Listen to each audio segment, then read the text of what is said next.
कहानी की शुरुआत में हमें एक लड़की को दिखाया जाता है जिसका नाम एलिस होता है। कुछ लोग उसको किडनैप करके एक सुनसान जगह पर ले जाकर डॉगी की तरह बांध देते हैं। वो लोग एक बिहेवियरल एक्सपेरिमेंट कर रहे होते हैं जिसमें वो ये देखना चाहते हैं कि अगर किसी इंसान को डॉगी की तरह बांधा जाए तो उसका बर्ताव कैसा होता है। फिर हम एलिस को देखते हैं, वो अपने आप को डॉगी की तरह बंधा हुआ देख उस जंजीर को खोलने की कोशिश करती है और मदद के लिए भी आवाज लगाती है, लेकिन उसकी आवाज सुनने के लिए वहाँ पर कोई भी नहीं था। थोड़ी ही देर बाद वहाँ एक डॉक्टर आती है और उसके सामने खाने की प्लेट रख देती है। वो खाना डॉग वाला होता है। ये देख एलिस उस डॉक्टर से बात करने की कोशिश करती है, लेकिन वो डॉक्टर बिना कुछ बोले उसको डॉगी की तरह ट्रीट करने के बाद वहाँ से चली जाती है। अब वो लोग कैमरे से एलिस की सारी एक्टिविटीज देख रहे होते हैं। अगले दिन वो लोग एलिस के लिए फिर से खाना भिजवाते हैं, लेकिन उसने पिछले दिन का खाना भी नहीं खाया होता। ये देख जो आदमी उसके लिए खाना लेकर आया होता है वो वापस लेकर चला जाता है। अब एलिस उससे वहाँ से बाहर निकालने के लिए बोलती है, मगर वहाँ कोई उसकी सुनने वाला नहीं होता। अब वो लोग रोज उसको वही खाना देते हैं। अब जब एलिस को भूख लगने लगती है तो वो उसी खाने को ढूंढने लगती है,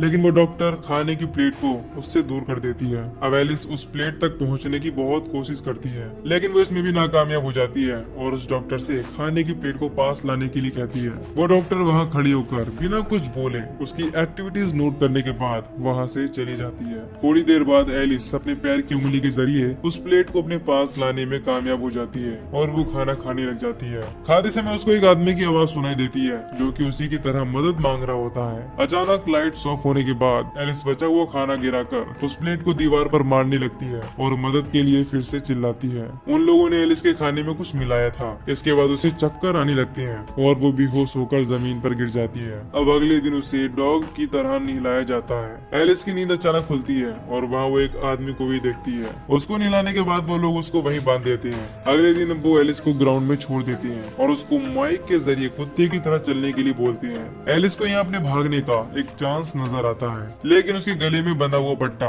उसमें एक रेड लाइट जलने लगती है जिससे उसका दम घुटने लगता है और वो बेहोश हो जाती है। जब उसको होश आता है तो वो खुद को उसी जगह पर पाती है जहाँ उसको बांधा गया था। अब वहाँ दोबारा उसको एक आदमी की आवाज सुनाई देती है जिसका नाम एडम होता है। उन लोगों ने उसको भी किडनैप किया होता है और वो दोनों ही एक दूसरे से काफी दूर बंधे हुए थे। तभी वहाँ एक घंटी बजती है जो कि खाने का टाइम होता है। वो लोग फिर से उन दोनों को कुत्ते वाला खाना देते हैं। अब एडम एलिस को वो खाना खाने के लिए मना करता है और बताता है कि वो लोग इस खाने में कुछ मिलाकर देते हैं और इसी वजह से हम बेहोश हो जाते हैं। फिर एलिस उसको बोलती है अगर हम ये खाना नहीं खाएंगे तो कमजोरी की वजह से मर जाएंगे। अब जो आदमी खाना लेकर आता है वो वहाँ फिर से आ जाता है और एडम को खाने के लिए बोलता है। एडम के मना करने के बाद वो उन दोनों को एक इलेक्ट्रिक शॉक देता है। इसके बाद वो बेहोश हो जाते हैं। जब उनको होश आता है तो वो दोनों एक दूसरे को अपने पास पाते हैं। फिर वो दोनों आपस में बात करने लगते हैं। एलिस एडम से उसके बारे में जानना चाहती है और एडम उसको बताता है कि वो 3 भाई हैं और वो सबसे छोटा है। इसके बाद एलिस भी अपने छोटे भाई के बारे में बताती है। तभी वहाँ वो घंटी फिर से बजती है और वो उन दोनों को खाना देता है। एलिस वो खाना खाने लगती है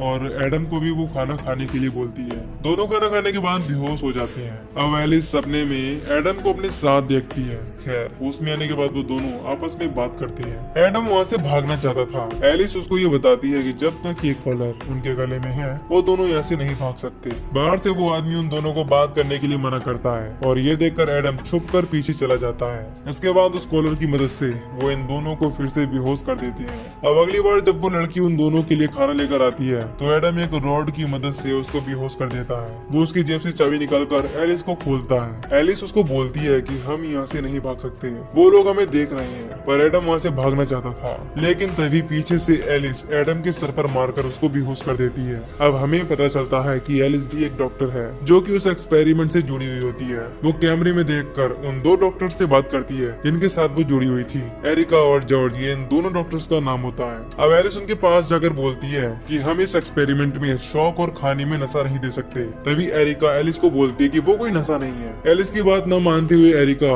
एलिस को ये एक्सपेरिमेंट छोड़ने के लिए बोल देती है। अब हमें उनकी स्क्रीन पर और भी लोग दिखाए जाते हैं जिनके साथ वो एक्सपेरिमेंट हो रहा था। एलिस इस एक्सपेरिमेंट को खुद करना चाहती थी क्योंकि वो एडम को लाइक करने लगी थी। तभी वहाँ डॉक्टर फिशर का कॉल आ जाता है जो कि इस पूरे एक्सपेरिमेंट को चला रही होती हैं। वो जॉर्ज को कैमरा खोलने के लिए बोलती हैं जो एलिस ने बंद कर दिया था। फिर वो दोनों एलिस को उसी जगह पर छोड़ने जाती हैं जहाँ वो बंधी हुई थी। एलिस को अब भी लगता है कि वो लोग खाने में नशा डाल रहे हैं। फिर एरिका उसको समझाती है कि यहाँ सब लोग उसकी फैमिली की तरह है, वो उनके साथ ऐसा कैसे कर सकती है। इसके बाद वो एलिस को उसी जगह बांध देती है। जब एडम को होश आता है तो वो एलिस को बताता है कि वो यहाँ से भागा था, लेकिन लेकिन एलिस उसको बोलती है कि यहाँ खाने में नशा होने की वजह से तुम्हें कोई वहम हुआ होगा। अगले दिन वो लोग उन दोनों को बाहर छोड़ देती हैं और चलने के लिए बोलते हैं। दोनों चलते चलते एक दूसरे के बारे में जानने लगते हैं और एक दूसरे को पसंद भी करने लगती हैं। तभी एडम उसको केज के बाहर एक टाइल दिखाता है और कहता है कि अगर हमने वो पार कर लिया तो इस कॉलर का सिग्नल उनको नहीं मिलेगा और हम यहाँ से निकल पाएंगे।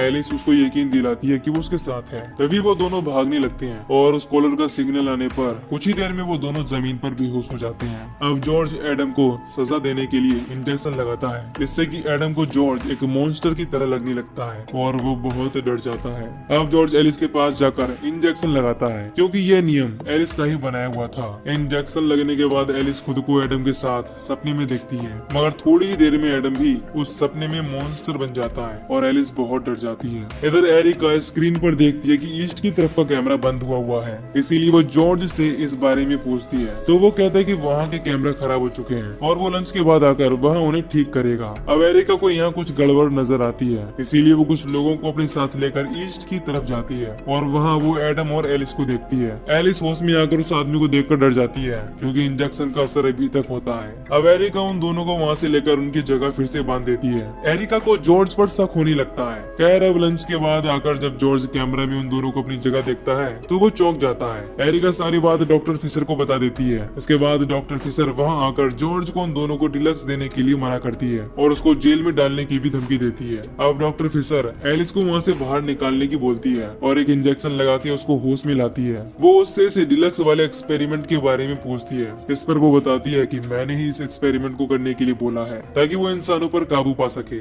अब डॉक्टर फिशर उसको ये एक्सपेरिमेंट करने को मना करती है, मगर एलिस उनकी बात न मानते हुए डॉक्टर फिशर का ही गला दबाने लग जाती है और बेहोश करने के बाद एक फ्रिज में बंद कर देती है। वहाँ जॉर्ज एरिका से बहस कर रहा होता है। एरिका जॉर्ज को समझाती है कि हम उन लोगों को बेहोश कर सकते हैं, लेकिन हम उन्हें ड्रग्स नहीं दे सकते। तभी स्क्रीन पर एलिस को देखकर वो दोनों उसको बाहर ले आते हैं। अब एलिस उन दोनों से झूठ बोलती है कि उसने डॉक्टर फिशर से बात कर ली है और उन्होंने इस एक्सपेरिमेंट के लिए कुछ भी नहीं बोला। अब एरिका एलिस को वापस वहीं ले जाकर बांध देती है। एलिस एडम को पसंद करने लगती है और एरिका से बोलती है कि हम आज रात ही यहाँ से भाग जाएंगे। कुछ ही देर बाद जॉर्ज एलिस को डॉक्टर फिशर का कुछ सामान रखते हुए देख लेता है और पता कर लेता है कि उसने डॉक्टर को किस जगह रखा है। अब जॉर्ज उसी जगह जाकर डॉक्टर फिशर का वो टैबलेट निकालता है, जिससे कि वो वहाँ का सारा कंट्रोल संभालती है। एरिका जॉर्ज को ये सब करते देख समझ जाती है कि वो कुछ न कुछ बुरा करने वाला है। अब जॉर्ज को डॉक्टर फिशर मिल जाती है। वो ठंड के मारे कांप रही होती है, लेकिन वो उनकी मदद न करते हुए एलिस के लिए उस डॉक्टर को मार देता है। इधर एरिका ईस्ट की तरफ जाना चाहती है,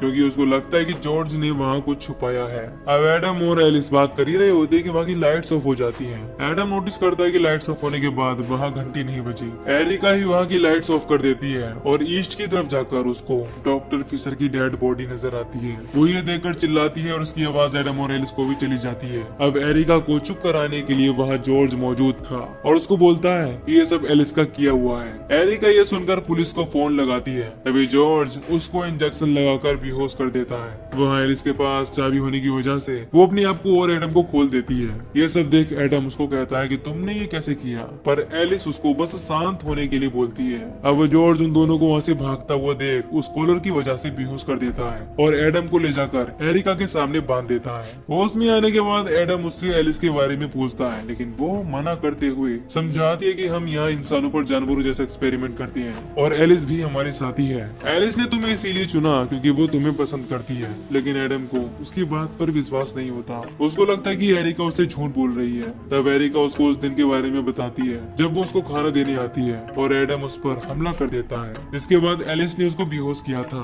ये सब सुनकर अब एडम एलिस को बिल्कुल भी पसंद नहीं करता, वो उससे नफरत करने लगता है। वहाँ जॉर्ज कैमरे में ये सब देख रहा था। अब एलिस एडम से मिलना चाहती थी। इसके बाद जॉर्ज उसको उसके सारे बॉयफ्रेंड से मिलाता है जो कि बंधे हुए होते हैं। एलिस ने उन सबको वहाँ बदला लेने के लिए रखा हुआ था। अब हम देखते हैं कि जॉर्ज भी एलिस को पसंद करता है और ये सब उसने उसके लिए ही किया था, लेकिन एलिस जॉर्ज को नहीं बल्कि एडम को पसंद करती है। अब जॉर्ज उसको समझाता है कि एडम उसके लिए ठीक नहीं है। तब वो एलिस को डॉक्टर फिशर की डेड बॉडी दिखाता है। जॉर्ज ने उसको एलिस के लिए ही मारा था। अब वो एलिस को लेकर एडम और एरिका के पास ले जाता है। जॉर्ज उसको ऑप्शन देता है कि वो एरिका और एडम में से किसको मारना चाहती है, क्योंकि एडम ये सारी सच्चाई जानने के बाद उसको पसंद नहीं करता और एरिका ने उसको धोखा दिया होता है। एरिका उसको ये करने के लिए मना करती है, लेकिन एलिस उसको बोलती है कि तुमने मेरे साथ ऐसा क्यों किया। अब गुस्से में आकर एलिस एरिका का बटन दबा देती है, लेकिन जॉर्ज ने बटन बदल दिए थे। एडम के कॉलर पर लगी लाइट चालू हो जाती है। ये सब देख एलिस जॉर्ज को ये सब बंद करने के लिए बोलती है और कहती है जो उसको चाहिए वो सब देगी।